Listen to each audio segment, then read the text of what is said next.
I need you to stay with me for the next few minutes, because what I'm about to tell you is the kind of story that changes the way you see the people closest to you. I came home on an ordinary Tuesday. Nothing felt different, but by the time I went to bed that night, everything I thought I knew about my marriage was gone. And what I found out next, most people can't even bring themselves to say out loud. Before we go deeper into this story, take a second and hit that subscribe button. Give this video a like, and let us know where you're watching from. I'm curious to know how far these stories travel. My name is Julian Vance. For 12 years, I lived what most people in our quiet suburb of Oak Ridge, Ohio, considered the perfect American dream. I was a senior structural engineer, a man whose entire life was built on calculating stress points, measuring weight-bearing loads, and ensuring that foundations never crumbled. My wife, Evelyn, was a successful real estate agent, charismatic, sharp, and flawlessly elegant. Together, we had built a life that looked unshakable from the outside. We had the beautifully restored colonial home, the manicured lawn, the respect of our community, and a quiet predictability that I found deeply comforting. I trusted her implicitly. When you spend your days analyzing concrete and steel, you learn to trust the structures you invest in. You don't expect the foundation of your own home to be hollowed out from the inside. But that Tuesday afternoon, a single unread notification on an iPad left on the kitchen island caused my entire world to fracture. It was just after 4 o'clock when I walked through the front door. The house was dead silent, save for the rhythmic humming of the refrigerator. Evelyn was supposedly at a property closing across town in Columbus, and she wasn't expected back until late. I tossed my keys into the ceramic bowl by the door and walked into the kitchen to pour a glass of water. That's when I saw it. Her personal iPad was lying face up on the granite countertop. It was a device she usually kept locked away in her home office or tucked safely inside her leather briefcase. As I reached past it, the screen illuminated with a sudden chime. It wasn't a standard text message. It was an encrypted messaging application notification. The preview banner didn't show a name, only an initial M, followed by a message that instantly made the blood turn to ice in my veins. The coastal property paperwork is finalized. Julian has no idea about the restructuring. See you at the cabin tonight, my love. I stood completely frozen, the glass of water heavy in my hand. For a long moment, my brain refused to process the words, my love. Julian has no idea. The structure was cracking, and the sound of it breaking was deafening in the silence of our empty kitchen. I didn't panic. My training as an engineer took over. The instinct to isolate the failure, to inspect the damage before the collapse. I knew Evelyn's backup passcode. She had used the same 4 digits for her bank accounts and personal devices for a decade. With a trembling finger, I typed the numbers.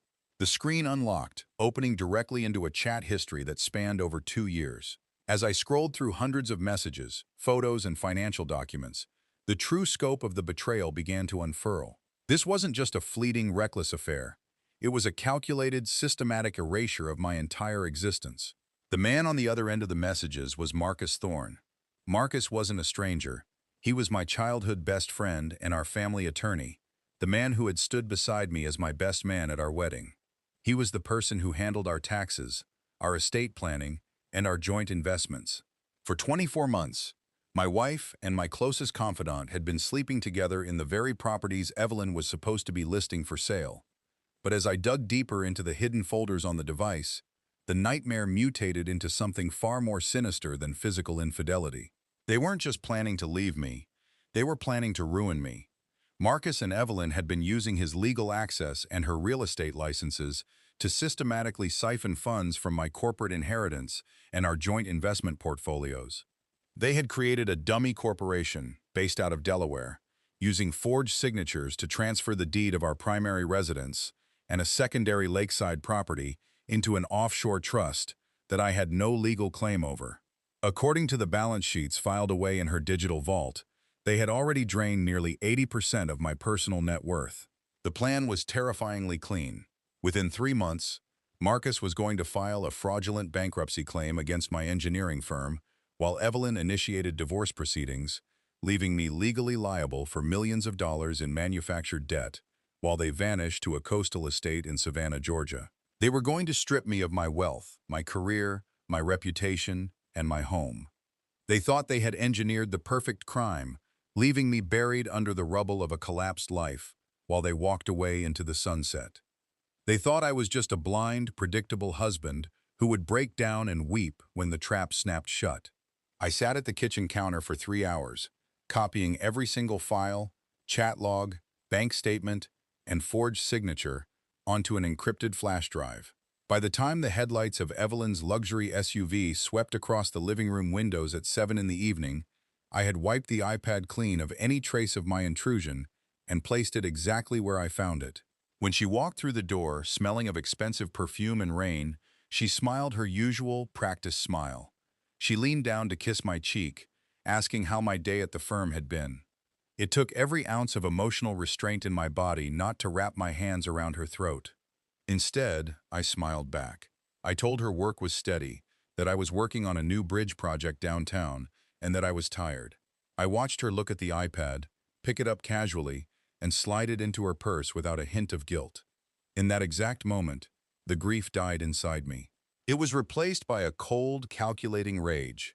Evelyn thought that cheating on her quiet, stable husband was the end of her narrative, a simple stepping stone to a wealthier life with Marcus.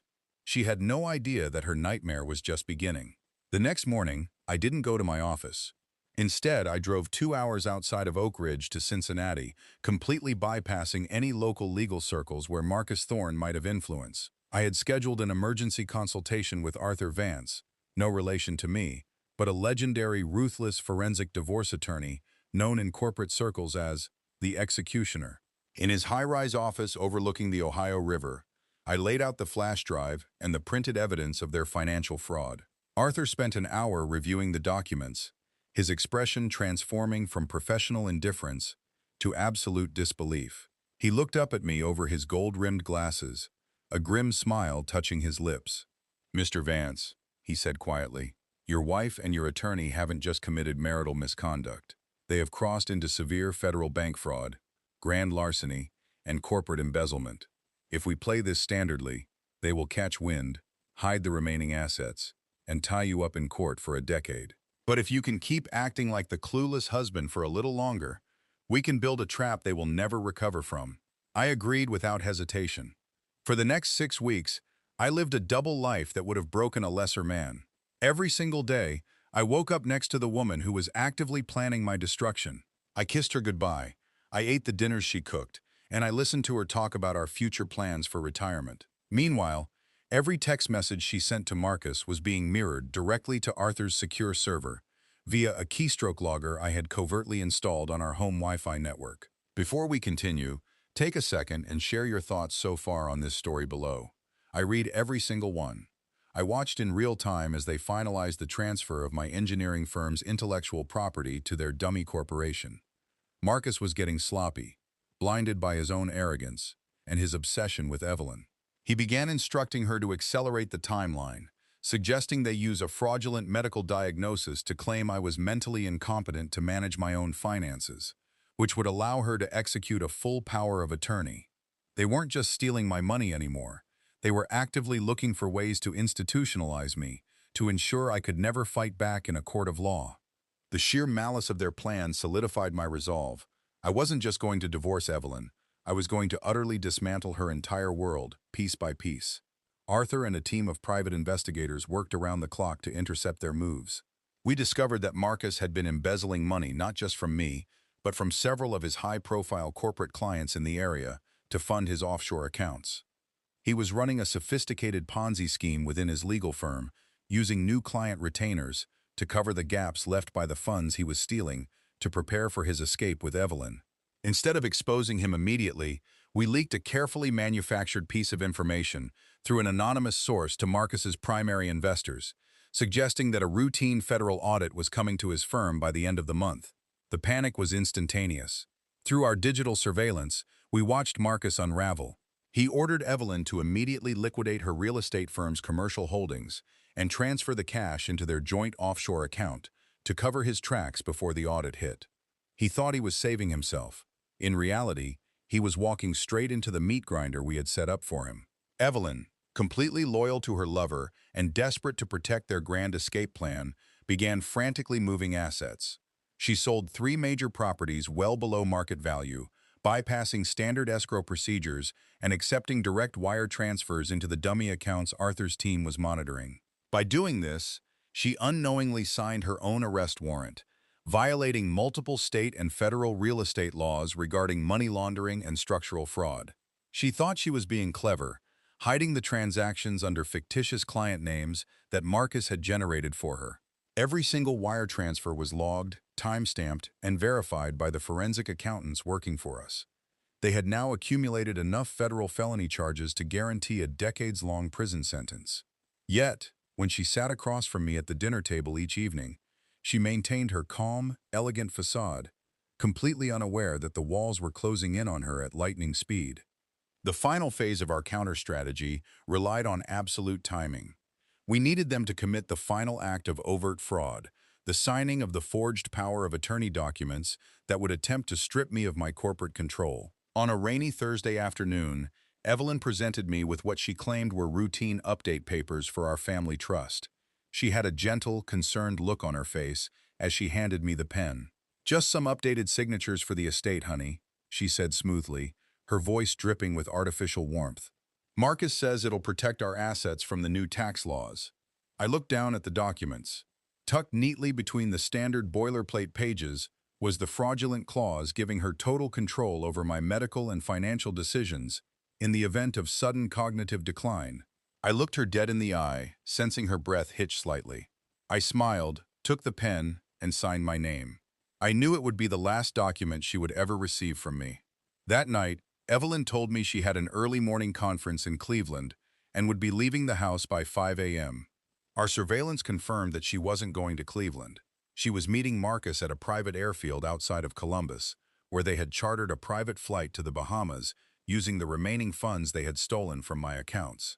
They had their bags packed, their passports ready, and they believed that by the time I woke up on Friday morning, I would be legally powerless, financially ruined, and entirely alone.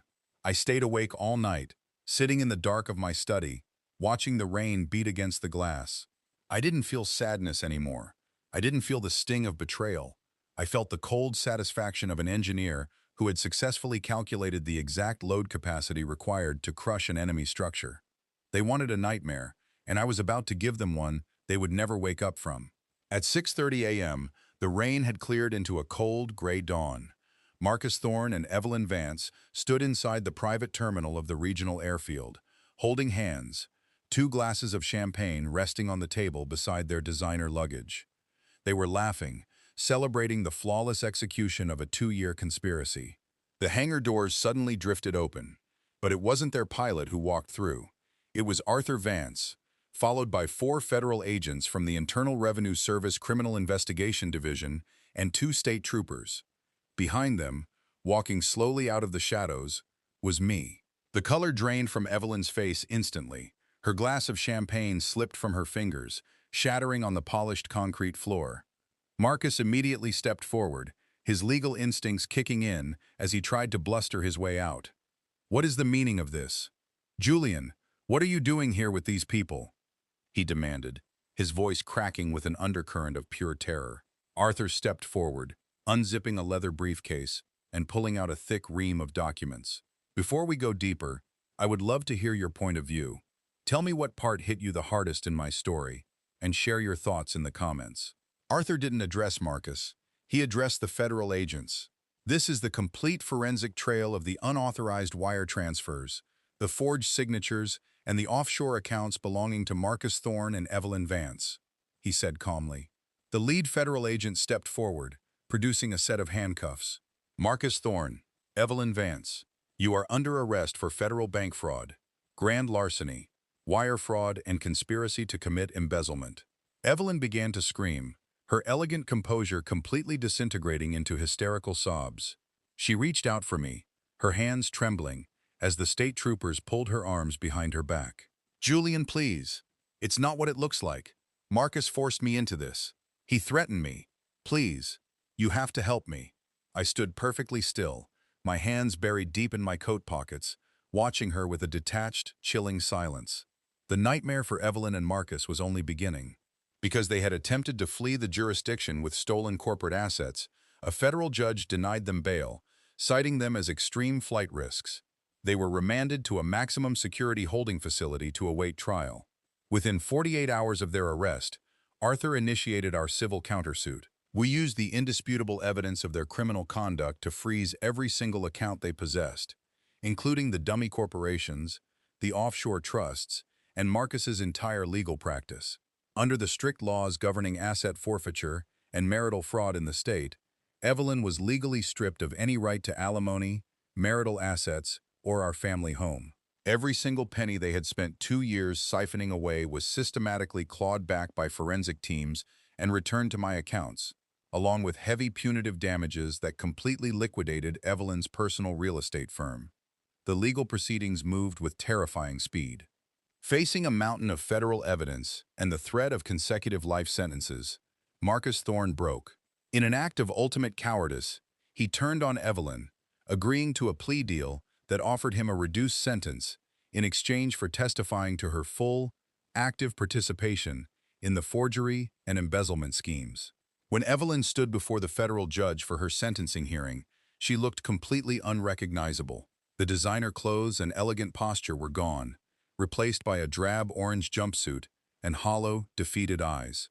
The judge showed absolutely no mercy, calling her actions a calculated display of profound malice and systemic greed. He sentenced her to 12 years in a federal penitentiary, followed by 5 years of supervised release, and ordered her to pay full restitution to my firm, a debt that would ensure she remained financially bankrupt for the rest of her natural life. A week after the final sentencing, I drove out to the lakeside cabin that Evelyn and Marcus had used as their secret rendezvous point, the property they had tried to steal from me. The court had returned the full title to my name, and I had already signed the paperwork to sell it to a commercial developer who planned to demolish it entirely. I walked through the empty rooms, looking at the dust motes dancing in the pale afternoon light. There were no ghosts here for me anymore. The pain of her infidelity had been entirely burned away by the cold satisfaction of justice. Evelyn had believed that cheating on me was simply the end of a boring chapter in her life, a victimless crime against a husband she considered too weak and predictable to fight back. She never understood that an engineer knows exactly how to read a fracture, how to trace the stress lines, and precisely where to apply the pressure to make the entire world of those who wrong him come crashing down on their heads. Today, the colonial house in Oak Ridge has been sold, and I have relocated my engineering firm to a beautiful new facility in Chicago. My business is thriving, built on an unshakable foundation of resilience, precision, and absolute clarity. I look back on that ordinary Tuesday afternoon, not with regret or sorrow, but as the day I was given the opportunity to completely rebuild my life from scratch, stronger than it ever was before. Evelyn remains behind bars in a federal facility, spending her days staring at concrete walls that she cannot escape, walls that were built by the very laws she thought she could outsmart. Her ambition was her downfall, her arrogance was her trap, and her betrayal became the architecture of her own permanent ruin. Thank you so much for staying with me until the very end of this intense journey. Stories like this remind us that the deepest secrets often hide right behind the doors we trust the most. If this story kept you on the edge of your seat, please take a moment to like this video, drop your thoughts in the comments below, and subscribe to my channel, Family Secrets and Revenge. Your support allows me to keep uncovering these dark, hidden truths and sharing them with you. Tell me your overall thoughts on how Julian handled the situation. Did the punishment fit the crime?